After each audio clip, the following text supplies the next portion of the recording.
ایک بھائی کا سوال ہے، چند دن قبل میرا ایکسیڈنٹ ہو گیا تھا جس کی وجہ سے میری ٹانگ پر پلاسٹر لگا ہوا ہے۔ ایسی صورتحال میں مجھے واش روم میں جانا اور پاکی کا خیال رکھنا بہت ہی مشکل ہو گیا ہے۔ اسی دوران مجھے احتلام یعنی نائٹ فال بھی ہو گیا، لیکن میں غسل نہیں کر سکتا۔ اب رمضان المبارک 1441 ہجری کا بابرکت مہینہ بھی شروع ہو گیا ہے۔ کیا میں جنبی حالت میں روزہ رکھ سکتا ہوں؟ مزید یہ بھی بتا دیں کہ میں غسل کے بغیر نمازیں کیسے ادا کروں؟ بہت پریشان ہوں۔ آپ کی باتیں سن کے تو میں بھی پریشان ہو گیا ہوں۔ اتنی ساری چیزیں آپ پہ اکٹھی آ گئی ہیں، پہلے ایکسیڈنٹ ہوا، ٹانگ ٹوٹ گئی، اس پہ پلسٹر ہوا، پھر آپ کو اطلام بھی ہو گیا، اوپر سے رمضان بھی شروع ہو گیا۔ اچھا، یہ ہنسنے کا مقصد قطعاً یہ نہیں ہے کہ کوئی کسی کی تکلیف کا مذاق اڑانا ہے۔ میں اس سوال کے اوپر مجھے ہوا کہ اتنی ساری چیزیں بھی اکٹھی آ سکتی ہیں کسی کے اوپر۔ سر پریشان ہونے کی ضرورت نہیں ہے، اس میں بہت بڑی رحمت چھپی ہوئی ہے۔ میں آپ کو بتاؤں، میرے آفس کے ایک کولیگ، بس وہ نام کے دیندار تھے، ہے حافظ قرآن تھے، لیکن آپ کو پتہ ہے نا، میں نے کئی بار بتایا کہ حافظ ہوئے اور دین چھڑ جائے تو سر پھر شیطان بھی کہتا ہے کہ پائی تو میرے تو ہوتے ہیں۔ اچھا، نارمل زندگی بھی گزر رہی تھی۔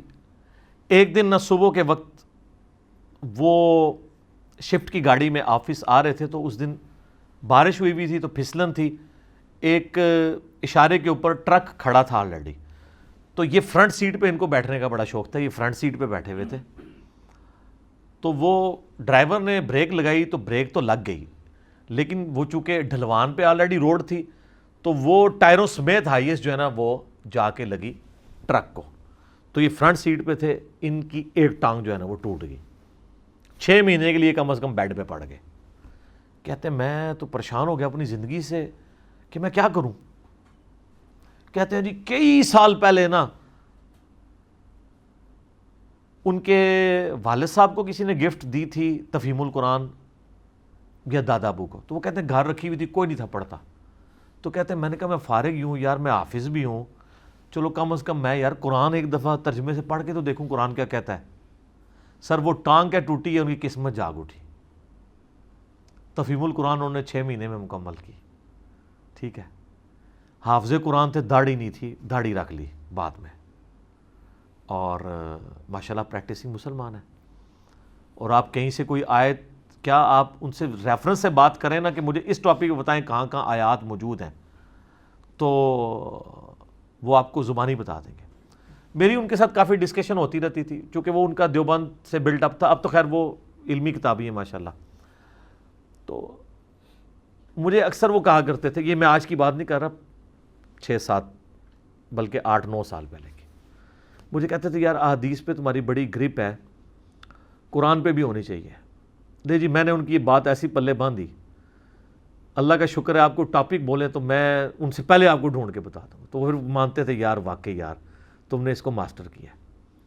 تو بعض اوقات ٹانگ توڑوائے بغیر بھی انسان ماسٹر کر سکتا ہے، لیکن جو لوگ ٹانگ توڑوائے بغیر نہیں کر رہے ہوتے ان کے بھی کئی بار اس شر میں خیر چھپا ہوتا ہے، اللہ تعالیٰ اس سے کوئی بہتر چیز ان کو دے دیتا ہے۔ تو وہ ان کی ٹانگ کی طرف واپس آتے ہیں۔ ان کے لیے پہلی تو ریکویسٹ یہ ہے کہ پریشان ہونے کی ضرورت نہیں ہے، اس شر میں آپ کے لیے خیر ہے، صبر کریں، اللہ تعالیٰ آسانیاں فرمائے گا انشاءاللہ تعالیٰ۔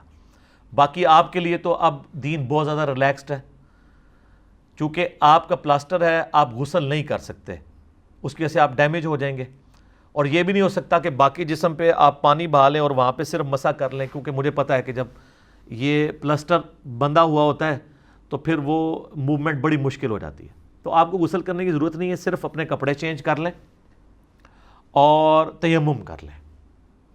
تیمم کرنے کے لیے آپ کو کہیں باہر جانے کی ضرورت نہیں ہے، کوئی مٹی کا ایک چھوٹا سا ڈھیلا اپنے سرہانے رکھ لیں آپ، اور یہ میں غسل کے ایکویلنٹ تیمم کی بات کر رہا ہوں۔ وضو تو آپ کر سکتے ہیں، آپ تھوڑی سی ایفرٹ پٹ کریں گے، اس میں تو صرف اتنا ہی دھونا ہوتا ہے، پاؤں کے اوپر مسح کر لیں، باقی آپ کو کوئی وضو کروا دیں۔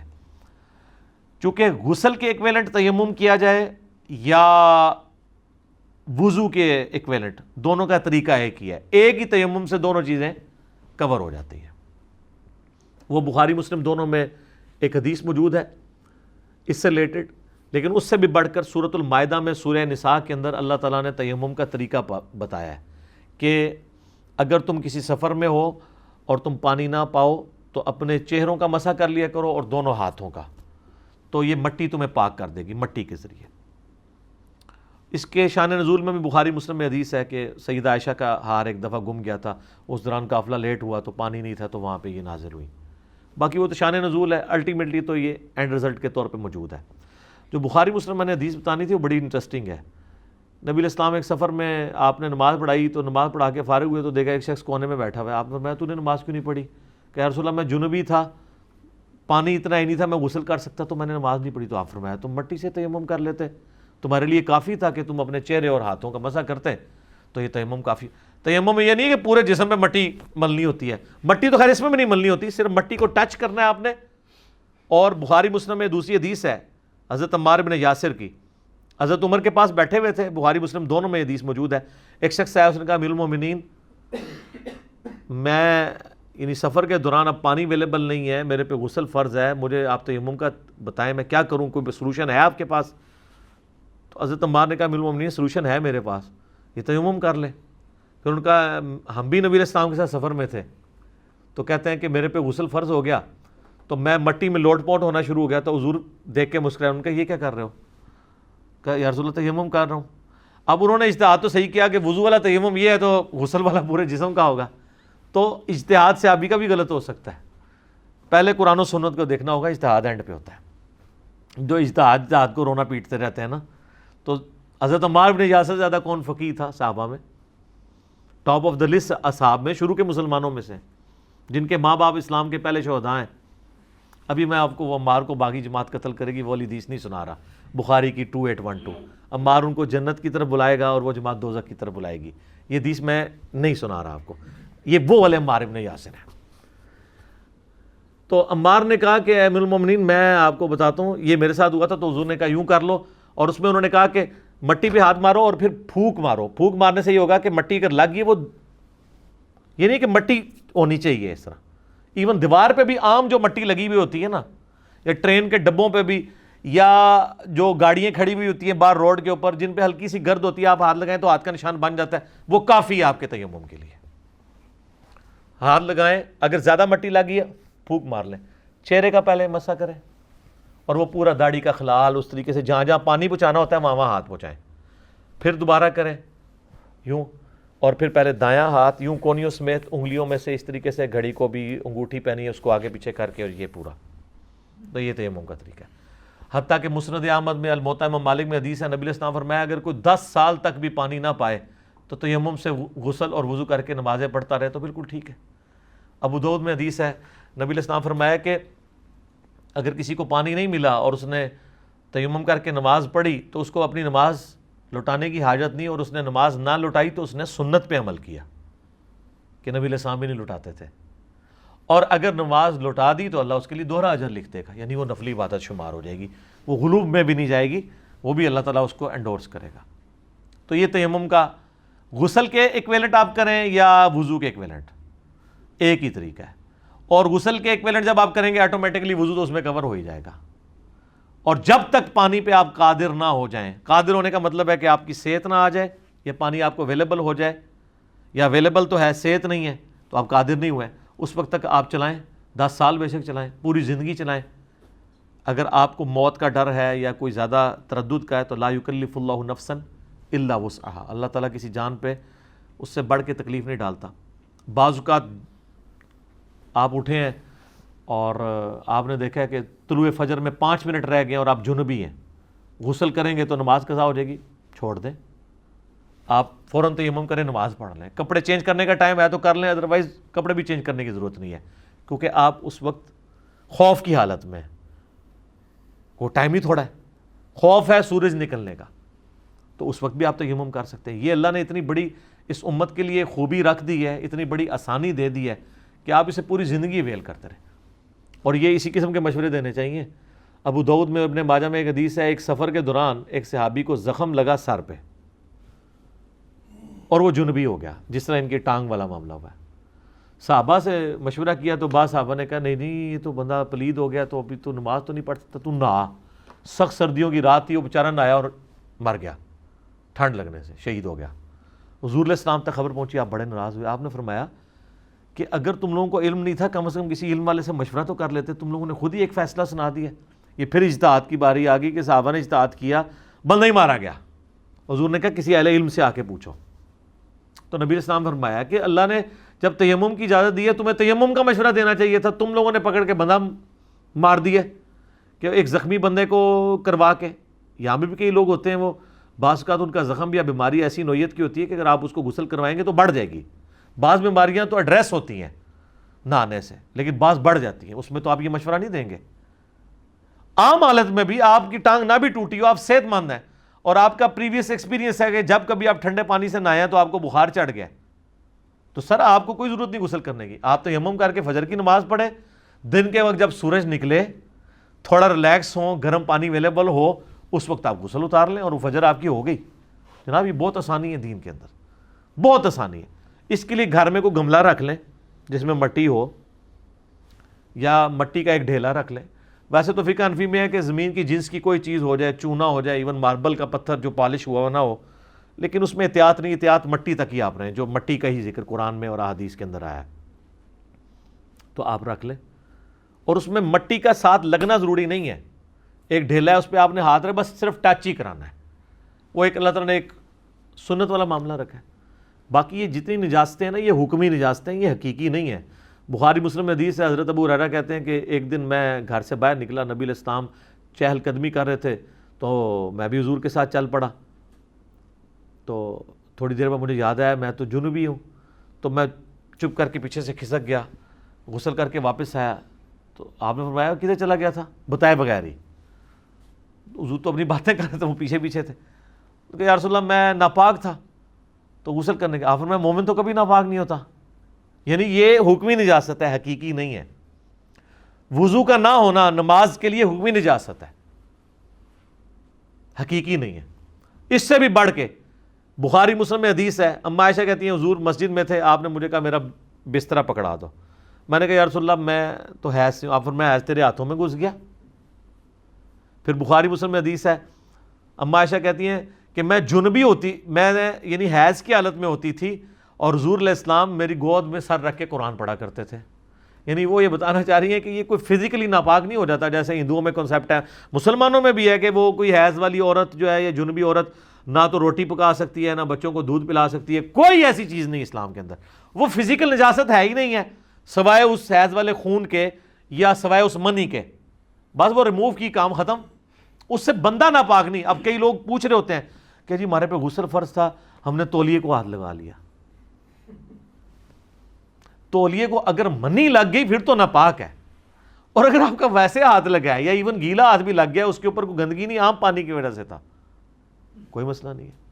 اب یہ رمضان میں اکثر مسئلہ ہوتا ہے کہ لوگ اٹھتے ہیں نا، وہ جناب کہتے ہیں غسل فرض تھا جی تو آپ سحری کریں غسل اتاریں، او سر آپ سحری کریں سنت ہے۔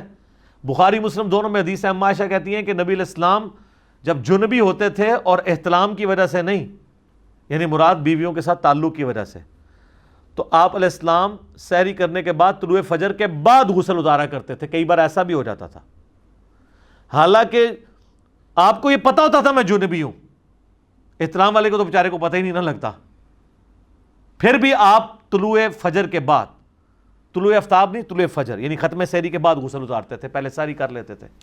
تو یہ اما عائشہ نے بتا دیا کہ آپ غسل ضروری نہیں ہے، آپ رکھیں بے شک، روزے پہ کوئی فرق نہیں پڑتا۔ اس طریقے سے لوگ پوچھ رہے ہوتے ہیں جی روزے کے دوران اگر کسی کو نائٹ فال ہو جائے، احتلام ہو جائے، کوئی فرق نہیں پڑتا، روزہ نہیں ٹوٹتا اس چیز سے، کیونکہ یہ آپ کے اختیار میں نہیں تھا۔ بلکہ بخاری مسلم میں جو حدیث ہے نا سیدہ عائشہ والی، اس میں یہ بھی آتا ہے کہ حضرت ابو ہریرہ نبی علیہ السلام کی وفات کے بعد 30 سال تک یہ فتویٰ دیتے تھے کہ جس پہ غسل فرض ہے نا وہ روزہ نہیں رکھ سکتا جب تک غسل اتار نہ لے۔ تو جا کے حضرت سیدہ ام سلمہ اور سیدہ عائشہ سے جب لوگوں نے مسئلہ پوچھا تو انہوں نے کہا کہ یہ ابو ہریرہ کو کس نے بتا دیا ہے؟ نبی علیہ السلام تو احترام کی وجہ سے نہیں، کسی اور وجہ سے، یعنی وہ شرم کی وجہ سے کہہ رہی تھی نا، یعنی بیویوں سے تعلق کی وجہ سے جنبی ہوتے تھے تو آپ تو ختم سحری کے بعد غسل اتارتے تھے، سحری کر لیتے تھے، روزہ رکھ لیتے تھے۔ پھر حضرت ابو ہریرہ کو کسی نے آ کے بتایا تو حضرت ابو ہریرہ نے کہا کہ یہ میں جو فتویٰ دیتا تھا یہ میرا اجتہاد تھا اپنا ذاتی، یہ نبی علیہ السلام کے ریفرنس سے میں نے کبھی بھی بیان نہیں کیا۔ باقی صحیح بات وہی ہے جو آپ کو ام سلمہ اور سیدہ عائشہ بتا رہی ہیں، کیونکہ وہ تو حضور کی بیوی ہیں، وہ تو خود بتا رہی ہیں، تو بات ہی ختم ہو گئی۔ اگر حضرت ابو ہریرہ جن کے پاس سب سے زیادہ حدیثیں تھیں، ان سے بھی کچھ حدیثیں اوور لک ہو سکتی ہیں، تو سر امام حنیفہ سے بھی ہو سکتی ہیں۔ مہربانی کرو، امام حنیفہ کو کیوں تھی شرمندہ کرواندے ہو بار بار؟ یہ کہتے ہیں جی امام صاحب کو نہیں حدیث پتہ چلی ہوگی رفع دین کی، فلانی پھر میں اور طرف چل پڑوں گا۔ یہاں تو اتنے بڑے صحابی اور فقیہ صحابی اور محدث صحابی، سب سے زیادہ حدیثیں یاد کرنے والے، جن کے بارے میں بخاری مسلم میں حضور کی دعا ہے، آپ نے یوں مٹھی کر کے چادر میں رکھی اور کہا آپ نے سینے سے لگا لے، وہ کہتا ہے میں کبھی وہ حدیث نہیں بھولا۔ یہ اس بندے کو بھی حدیث نہیں پتا تھی، 30 سال نہیں پتا لگی، تو باقی کس کھاتے میں؟ لیکن آج مبارک دور ہے جناب، ایک ایک امام نے جو محنت کی ہے نا اپنی اپنی زندگیاں لگا کے، ایک ٹچ کے اوپر آپ کے پاس ہے ہزاروں سال کا علم۔ یہ اللہ نے اس مبارک دور میں آسانی کر دی ہے الحمدللہ۔ یعنی بڑے بڑے ائمہ کے پاس اتنی حدیثیں نہیں تھی جتنی ہمارے پاس، انہی کی محنت سے ہمارے پاس ہے۔ اچھا یہ جب میں باتیں کرتا ہوں کہتے ہیں اپنے آپ کو بڑا کہتا ہے، بڑا تو تب کو جب میں نے کوئی کتاب لکھ کے دی ہے، میں تو انہی اماموں کو ٹریبیوٹس پیش کرتا ہوں کہ ان کی محنت ہے۔ لیکن آج بھی وہ زندہ ہو تو وہ بھی حیران ہو جائے کہ یار دیکھو امام بخاری امام مسلم نے تو حدیثوں کے نمبر بھی نہیں لگائے ہوئے تھے۔ امام بخاری امام مسلم کے سامنے اگر ان کی اپنی بخاری رکھ دی جائے نا اور ان کو کہا جائے کہ آپ یہ حدیث ڈھونڈیں، یہ کہاں ہے، ان سے پہلے ہمارے لڑکے ڈھونڈ سکتے ہیں، کیونکہ ہمیں نمبر پتہ ہے۔ مثلا اگر امام مسلم سے کہا جائے کہ آپ یہ ڈھونڈیں حدیث کہاں ہے کہ علی سے محبت نہیں رکھے گا مگر مومن، علی سے بغض نہیں رکھے گا مگر منافق، تو امام مسلم کو کتاب الایمان کھولنا پڑے گا نا۔ ہمارے لڑکے کہیں 240 ہے جی۔ امام بخاری سے اگر ہم کہیں کہ یہ آپ ذرا ڈھونڈیں حدیث یہ آپ نے کہاں لکھی تھی کہ عمار کو ایک باغی جماعت قتل کرے گی، عمار ان کو اللہ اور جنت کی طرف بلائے گا اور جماعت دوزخ کی طرف بلائے گی، تو ان کو سینکڑوں صفحے کھولنے پڑیں گے۔ ہمارے لوگ کہیں گے سر 2812 حدیث ہے، اے ٹھک مار کے اے سر سند تسی لئی ہے سر، ساڈی کوئی کنٹریبیوشن نہیں، یہ تسی کیتی سی محنت۔ ایون قرآن کی آیات کے نمبر نہیں تھے۔ آج اگر آپ کسی صحابی سے کہنا کہ جو آیت ہے ان اللہ و ملائکتہ یصلون علی النبی، صلوات بر محمد و آل محمد، اللہم صلی علی محمد و علی محمد، یہ قرآن میں کہاں ہے؟ وہ کہیں گے سورۃ الاحزاب میں ہے۔ اور آپ ان سے پوچھیں گے کتنے نمبر پہ ہے، وہ کہیں گے میں نے تو نہیں، نمبر تو نہیں میں نے گنا ہوا، لیکن ہم نے تو اپنے جگہ جگہ کارڈ پہ لکھا ہے سورۃ الاحزاب آیت نمبر 56۔ اس وقت نمبرنگ نہیں تھی۔ تو سر یہ جدید دور میں اللہ نے جتنا ہمیں نبی علیہ السلام کے مبارک زمانے سے دور کیا ہے نا، اتنا ہی ہمیں فیسیلیٹیٹ بھی زیادہ کر دیا ہے کہ تھوڑی سی محنت سے جناب آج آپ ہر چیز ایک ٹچ کے اوپر آپ کے سامنے، ہر زبان میں ترجمہ، مختلف فرقوں کے علماء کے ترجمے، علماء کی ترجمے نا۔ ہمیں لوگ کہتے ہیں علماء سے دور کر رہا ہے، میں نے تو علماء سے جوڑا ہے۔ آپ کے علماء کی کوئی قدر نہیں تھی محنت کی اگر ہم لوگوں کو نہ کتابوں کے ساتھ جوڑیں۔ یہ میری زائد بھائی سے اکثر بات ہوتی ہے، اسلام 360 والے لوگ تو کہہ رہے ہیں کہ میں نے کوئی بندہ لانچ کیا ہے، انہوں نے پیرلل میں کام کیا۔ بھائی میں ان کو ضرور ہے کہ بعد میں میری واقفیت ہوئی ہے تو میں ان کو ضرور مشورہ دے دیتا ہوں، مجھ سے گائیڈ لائنز لیتے ہیں اس حوالے سے، باقی میں نے نہیں، انہوں نے انڈیپینڈنٹلی، مجھے تو بعد میں ان کا تعارف ہوا ہے۔ لیکن وہ مجھے بار بار کہتے ہیں کہ اسلام 360 کا فائدہ اس لیے ہوا کہ آپ نے لوگوں کو حدیثوں کے نمبر اور یہ لوگوں سے انٹروڈیوس کرایا، ورنہ لوگوں کو تو 360 کا کوئی انٹرسٹ ہی نہیں تھا، نہ اس کو یوز کرنے کے ساتھ تھا۔ تو دیکھیں نا یہ ساری محنت ضائع جاتی اگر ایک پلیٹ فارم سے انٹروڈیوس نہ کروایا جاتا۔ اور ہم دونوں سے زیادہ کنٹریبیوشن ان لوگوں کی ہے کہ جن لوگوں نے اس وقت میں محنت کی ہے، آج وہ اس محنت کو دیکھیں گے تو خوش ہی ہوں گے، ان کا خون ہی بڑھے گا یار تو بڑا اچھا ہو گیا۔ جس طرح ہمیں جب پتہ چلتا ہے کہ جی ہماری ویڈیوز جو ہیں وہ کسی چینل کے اوپر چل رہی ہیں، کسی یوٹیوب چینل پہ آ گئی ہیں، کسی جگہ کوٹ کیا گیا، تو خوشی ہوتی ہے کہ یار چلو لوگ اپنے طور پہ دین کا کام کر رہے ہیں۔ تو اس میں کوئی جیلسی والا فیکٹر نہیں ہوتا، خوشی والا فیکٹر ہوتا ہے۔ تو وہ تیمم والی بات تھی، وہ روزہ بھی رکھ سکتے ہیں اور اپنا غسل بھی اتار سکتے ہیں، نماز بھی پڑھ سکتے ہیں، کپڑے وغیرہ اپنے وہ چینج کر لیں۔ تو باقی موجے ماریں جتنا عرصہ ہے یہ مسئلہ ہے، تیمم کے ساتھ کام چلاتے رہیں۔ اور تیمم وہی چہرے کا مسا اور دونوں ہاتھوں کا کونیوں سمیت۔ حدیثوں میں ویسے یہاں تک بھی مسا رپورٹ ہوا ہے، کونیوں تک بھی ہوا ہے اور بغلوں تک بھی ہوا ہے، لیکن زیادہ حدیث جو ہیں کونیوں تک کی ہیں، اور وہ بہتر بھی لگتا ہے کیونکہ نماز کے لیے جو وضو کرتے ہیں وہ بھی کونیوں سمیت ہوتا ہے، تو کونیوں تک والا کر لیں۔ تو باقی نہ اس میں آپ نے پاؤں دھونے ہیں نہ سر کا مسا کرنا ہے، صرف چہرے اور دو کونیوں کا، دونوں ہاتھوں کا، تو آپ کا وضو بھی ہو گیا، غسل بھی ہو گیا تیمم کے اگینسٹ. اسے تیمم کہتے ہیں، لیکن نیت ضروری ہے. ٹھیک ہو گیا.